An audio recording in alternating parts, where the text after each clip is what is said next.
21 Most Beautiful Black R&B Legends of the 1970s You Can't Recognize Today. The 1970s didn't just give us music, it birthed a mesmerizing era of untamed royalty. The black R&B female singers of this golden decade were not merely artists painted with a safe, delicate brush. They possessed an explosive, unapologetic beauty, sharp silhouettes, blazing eyes, and a rebellious fire that defied a world unready for their power. They were absolute icons, warriors who commanded the dazzling stage lights with absolute authority, fighting to survive the systemic blade of an industry designed to suppress them. Yet, behind the glamorous dresses and the golden illusion of perfection, earth-shattering secrets were buried in the shadows. Stepping off stage, these queens faced invisible punishment and toxic romance that threatened to break them. Today we count down the 21 most breathtaking black R&B divas of the 70s, tearing down the facade to expose a dark, merciless reality where the brightest stars were pushed to the edge of ruin. Aretha Franklin. If you look closely at the archival photographs from the mid-1970s, beyond the dazzling stage lights and her commanding presence, there is a recurring microscopic detail: the relentless use of heavy fur coats and oversized turbans, even in stifling heat. The world praised this as a majestic fashion statement, a brilliant survival strategy in an industry that constantly marginalized black women. But psychological forensics reveal a darker purpose. It was luxurious armor designed to conceal the physical bruises left by her husband, Ted White. Behind the golden illusion of a glamorous marriage and a picture-perfect family lay an earth-shattering secret of brutal domestic violence. Her legendary, soul-stirring high notes were not merely a God-given talent. They were the desperate cries of a little girl who watched her mother walk out at age 6, leaving an unfillable void that applause could never stitch shut. As the decade progressed, Aretha faced the invisible punishment of a society obsessed with conventional thinness. Whispers about her fluctuating weight became cruel tabloid fodder, creating invisible walls around her confidence. To cope with fame's crushing pressure, she embraced the bottle, a silent predator that numbed the raw agony but slowly eroded her spirit. In her final years, a far more terrifying, merciless foe took over: pancreatic cancer. The public watched her wasting away, her once regal silhouette turning skeletal, skin over bones, yet she fiercely guarded her privacy, refusing to offer her suffering for public pity. The truth was cold and absolute. The Queen of Soul spent her entire reign singing to heal a broken world that never bothered to heal her. The heavy, isolated silence of Detroit's private tragedies eventually dissolves into the hyper-manicured, glittering assembly lines of Motown, a place where an entirely different crown was being forged, one heavy enough to snap a woman's neck if she ever dared to step out of line. Diana Ross. Motown wasn't just a record label, it was a ruthless factory extracting humanity as payment for black excellence. Diana was their ultimate masterpiece, a pawn strategically moved by industry giants to conquer segregated America. She possessed unparalleled elegance, yet bore the invisible punishment of a system demanding perfection. Underneath the golden illusion of being the Motown queen, her reality became brutal tabloid fodder. The earth-shattering secret of her daughter Rhonda's true paternity with label boss Berry Gordy shattered her glamorous marriage to Robert Silverstein. It was a scandalous betrayal that turned a beloved icon into a target for public disgrace. The systemic blade cut deeper when former Supreme bandmates publicly branded her a ruthless diva, isolating her in the unfillable void of fame's crushing pressure. Hollywood mandated she remain eternally flawless, leading to silent battles where she was wasting away emotionally to maintain a picture-perfect facade. The cost of wearing her manufactured crown is a chilling warning. The spotlight doesn't just illuminate your talent, it consumes your humanity. That same terrifying demand for control soon birthed a completely different nightmare, transforming a legendary musical partnership into a blood-soaked arena where surviving the rhythm meant physically outrunning the man who created it. Tina Turner. On May 24, 2023, the world gasped as a majestic heart finally stopped beating in a secluded Swiss estate, ending the painful odyssey of a rock goddess. But long before this quiet curtain call, she endured a terrifying collapse. Picture a bloody, penniless woman sprinting across a darkened highway in 1976, fleeing with nothing but 36 cents.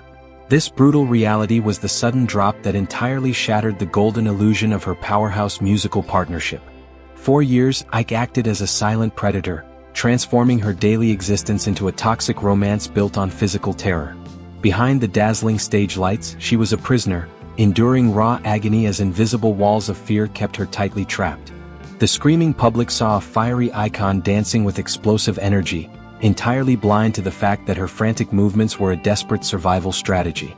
Escaping meant facing the systemic blade of an industry that deemed her washed up, thrusting her into an unfillable void of poverty. Yet, she miraculously resurrected herself, turning deep wounds into an undeniable roar. A brilliant flame survives the darkest storms, but even the strongest steel eventually succumbs to time's rust. Escaping a tyrant's fists is a miraculous victory, though other legends found their ultimate destroyers not in violent lovers, but inside the devastating needles they used to erase them. Etta James. By 1974, the terrifying arithmetic of her life completely eclipsed her Billboard statistics. One devastating drug possession arrest, countless dollars stolen by exploitative lovers, and a daily lethal dosage of heroin transformed a platinum-haired rebel into a captive of her own veins. The sudden drop from a chart-topping powerhouse to a gaunt figure splashed across cruel tabloids was a stark, measurable descent. While her seductive curves and fierce gaze projected a golden illusion of invincibility, the reality was a horrific countdown marked by track marks and fainting spells. Toxic romance was her gateway drug. Industry men betrayed her trust, initiating a raw agony that ravaged her body until she was skin over bones.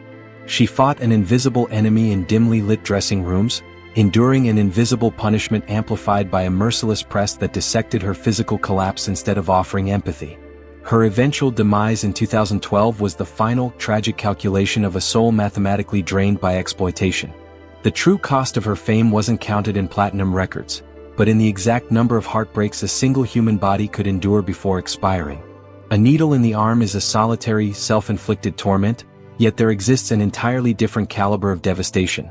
The agonizing helplessness of watching that exact same poison violently snatch away the very child you birthed. Gladys Knight.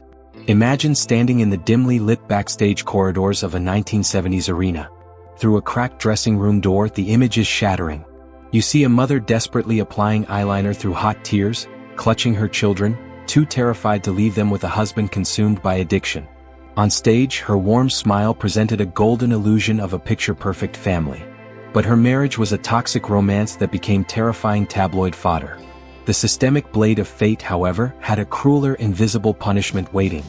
We watched from the audience as the years passed, noticing the light in her eyes slowly extinguish. Her eldest son, Jimmy, fell prey to the same silent predator that destroyed his father. For decades, she endured the raw agony of secretly tailing him to rehabs, battling fame's crushing pressure to save him. When he succumbed to a fatal overdose in 1999, an unfillable void swallowed her whole. She sang of hope while bleeding out internally. The grand stage lights eventually powered down, leaving nothing but a mother alone in the pitch-black silence of an empty arena.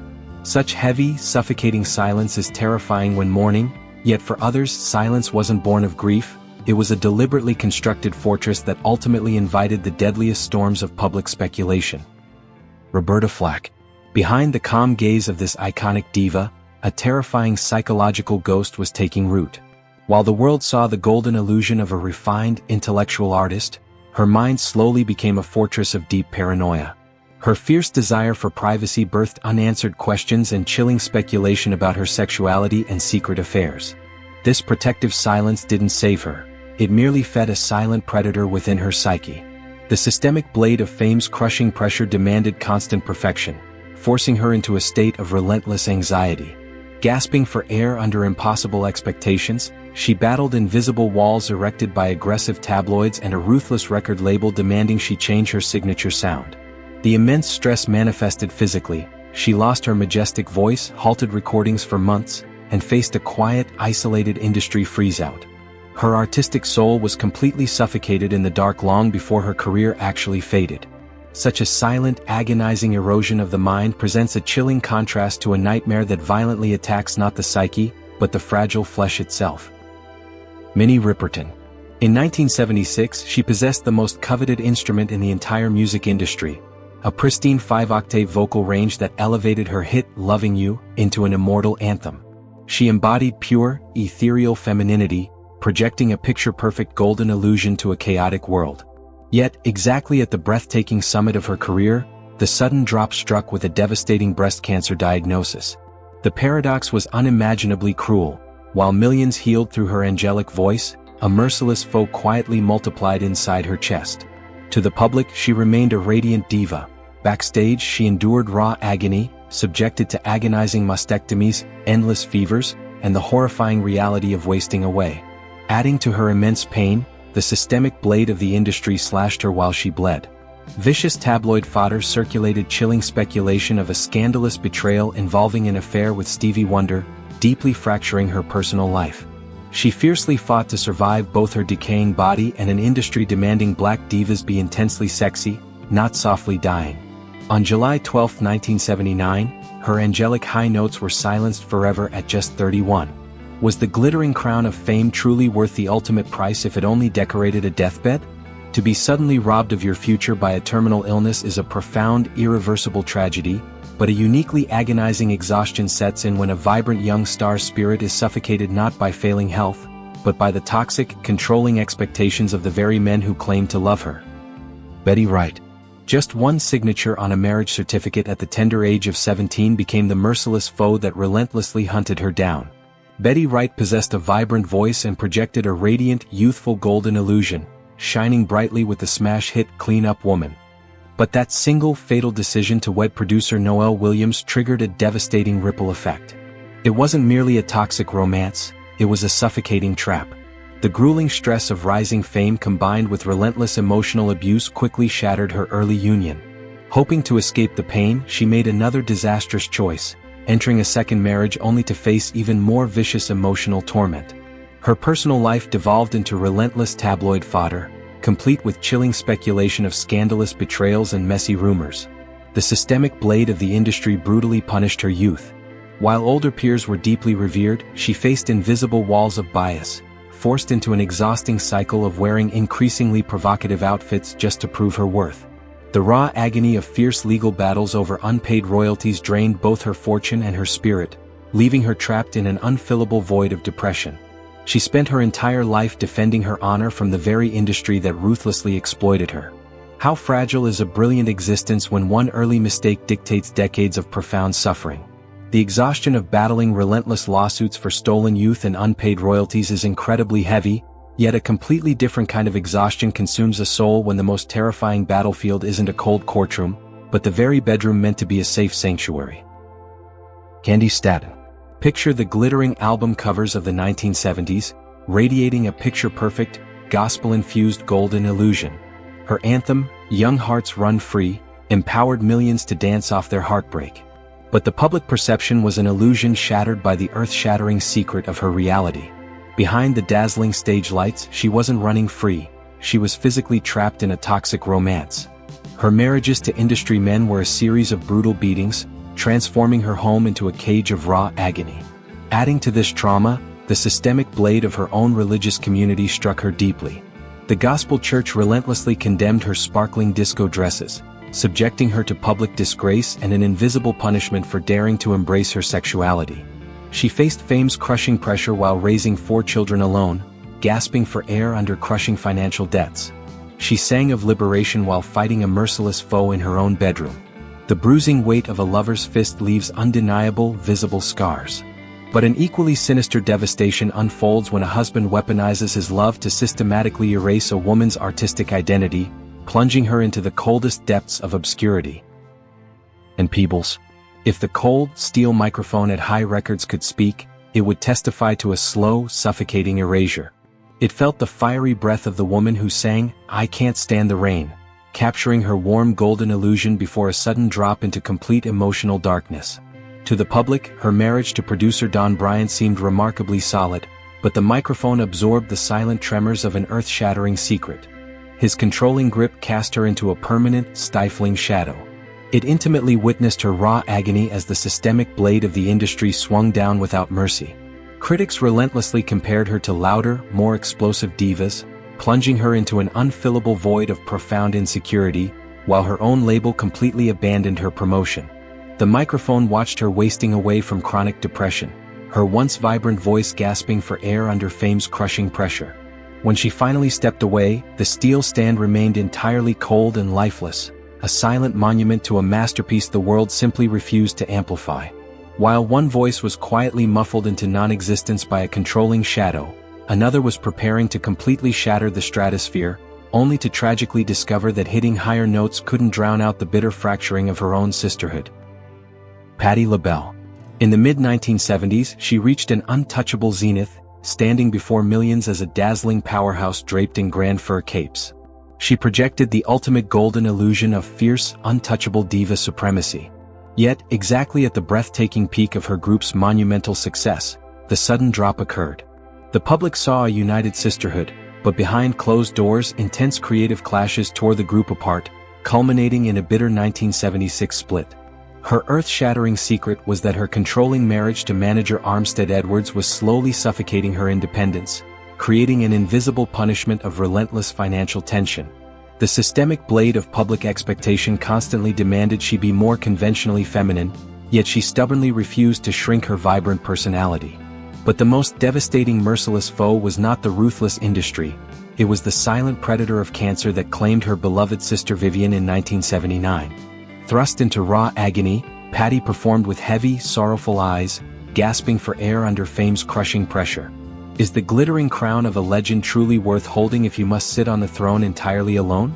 The suffocating loneliness of outliving your dearest family casts a permanent shadow over any spotlight, but an entirely different kind of isolation crushes the soul when you are trapped by the unyielding, righteous demands of your own holy bloodline. Mavis Staples. What if one single no becomes the merciless foe hunting your legacy? When rock legend Bob Dylan publicly proposed, Mavis declined. That sole choice to remain fiercely loyal to her controlling father sealed her fate within an invisible punishment of holy expectations. While peers chased the golden illusion of glamorous marriages, she was trapped by the systemic blade of religious purity. When her band dared pivot to R&B, the gospel community subjected her to public disgrace, branding her a faithless sellout. Her simple, unadorned style became cruel tabloid fodder, deemed too plain for dazzling stage lights. Fame's crushing pressure here wasn't about excess, it was the raw agony of carrying her family's immense financial survival on her shoulders. Her story is a chilling reminder that the most suffocating cages are often willingly locked from the inside. To be imprisoned by sacred bloodlines is a quiet, spiritual asphyxiation, yet a far more violent suffocation arrives when legal ink turns an elegant empire into a ruthless public bloodbath. Dionne Warwick. Focus on the cold black ink of a 1970s lawsuit. That single document became the systemic blade that nearly severed an elegant empire. Dionne projected the golden illusion of refined R&B royalty. Yet, her sudden drop was ruthlessly calculated in cold courtrooms. A bitter legal war over music rights stripped her graceful image, turning her into vicious tabloid fodder that falsely branded her greedy. Simultaneously, the raw agony of her volatile, unsupportive marriage erected invisible walls of intense mental strain. She was gasping for air as public disgrace and endless rumors threatened to erase her entirely. While legal ink slowly drained the spirit of one elegant icon, another legend discovered the agonizing reality of battling an industry that simply refused to pay up. Fontella Bass. She ultimately abandoned the dazzling stage lights, fleeing to quiet gospel halls to escape an industry that completely broke her. This sudden drop was a tragic finale for the legendary powerhouse who famously sang "Rescue Me." Behind the golden illusion of her massive success, a merciless foe awaited, a brutal drawn-out lawsuit against Chess Records over stolen royalties. She endured raw agony as relentless legal fees drained her wealth and severely shattered her mental health. Compounding this invisible punishment, her marriage faced chilling speculation of extreme emotional control. Fame's crushing pressure forced her surrender, proving that true freedom sometimes requires walking away from the crown entirely. Walking away from glory is a quiet, deliberate tragedy, but a far more violent and terrifying plunge occurs when the physical stage itself violently shatters beneath your feet. Gloria Gaynor.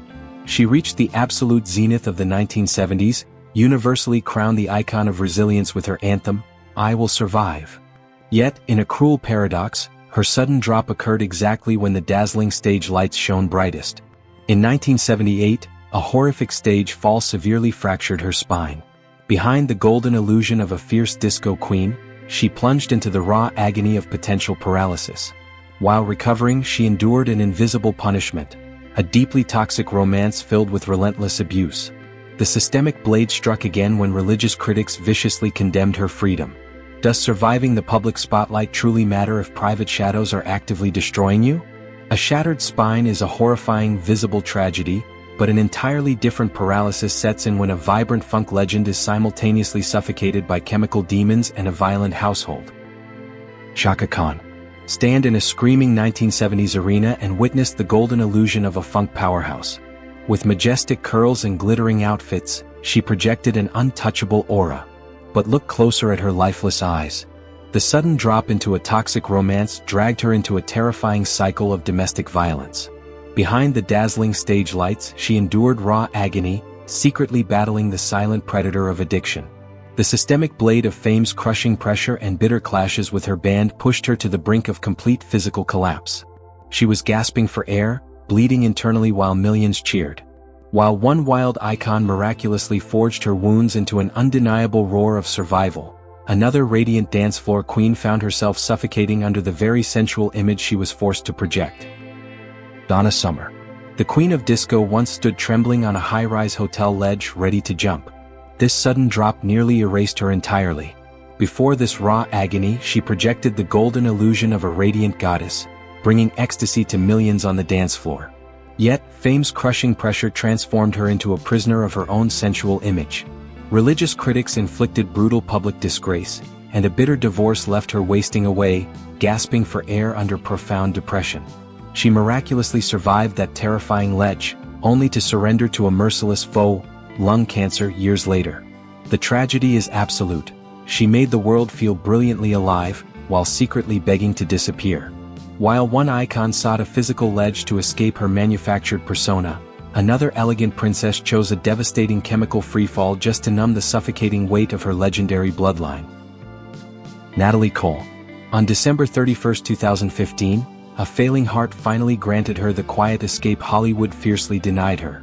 Born into the golden illusion of Nat King Cole's legendary legacy, her majestic bloodline quickly became an invisible punishment. The unfillable void of constant comparison and fame's crushing pressure drove her straight into a merciless foe: heavy narcotics. The public ruthlessly consumed her raw agony as she was wasting away, turning her gaunt, hollowed silhouette and a toxic romance into vicious tabloid fodder. She eventually fought back and survived the addiction, but the systemic blade had already permanently shattered her fragile physical vessel. An inherited crown is often a suffocating guillotine. Internal chemical surrender is a devastating, slow tragedy. Yet, the industry possesses a far swifter execution method, abruptly and violently discarding a vocal mastermind simply because her natural reflection refuses to satisfy their hypersexualized appetites. Anita Baker. The late 1970s music machine was a ruthless visual factory demanding explosive sexuality over genuine talent. Behind the golden illusion of her early career lay a brutal systemic blade. In 1979, her band unceremoniously fired her simply for not being sexy enough. This public disgrace became her merciless foe, creating invisible walls of intense self-doubt. Tabloids aggressively dissected her conservative style, pushing her into an unfillable void of profound insecurity. She quietly retreated to a mundane office job, gasping for air under fame's crushing pressure. Being discarded solely for your appearance is a deeply humiliating professional execution, but an even darker tragedy strikes when a legendary star actively chooses to chemically poison the exact beauty the industry reveres. Esther Phillips. Consider the tragic arithmetic of her decline. Her chart successes were vastly outnumbered by her countless rehab stints. Behind the golden illusion of dazzling sequin dresses, a merciless foe, heroine, systematically subtracted her life. The public witnessed her sudden drop, watching a vibrant R&B queen wasting away into skin over bones. Her world became a cruel equation of toxic romance and scandalous betrayal. The systemic blade of the industry multiplied her raw agony. Poor promotion and vicious media comparisons inflicted an invisible punishment. By August 1984, the final subtraction occurred: fatal heart failure. The cost of fame never equals the price of a soul. While self-inflicted poison silently dismantles a star from within, a far louder annihilation awaits a queen bold enough to wage war against the entire music establishment. Millie Jackson. The music industry is a rigged game where daring to be fiercely outspoken guarantees invisible punishment. Millie Jackson completely refused the golden illusion of a polite, picture-perfect diva. For her, the systemic blade was the establishment itself. Radio stations aggressively banned her raw anthems, and cruel tabloid fodder branded her too crude for the dazzling stage lights. Amidst this heavy public disgrace, she suffered a rapid, toxic romance with Victor Davis, an exploitative union that quickly collapsed. Her own label relentlessly tried to isolate her, attempting to push her into an unfillable void of obscurity. Yet, facing every merciless foe, this rebel queen weaponized their hatred. Her ultimate survival strategy wasn't a quiet surrender, it was standing undeniably strong, proving that true power lies in terrifying the very titans trying to control you. These 21 legendary black queens didn't just sing, they bled for their crowns, leaving behind an immortal, agonizing legacy. Which earth-shattering secret haunted you the most? Drop a comment below. Subscribe and hit the bell for more dark truths hidden behind Hollywood's dazzling stage lights.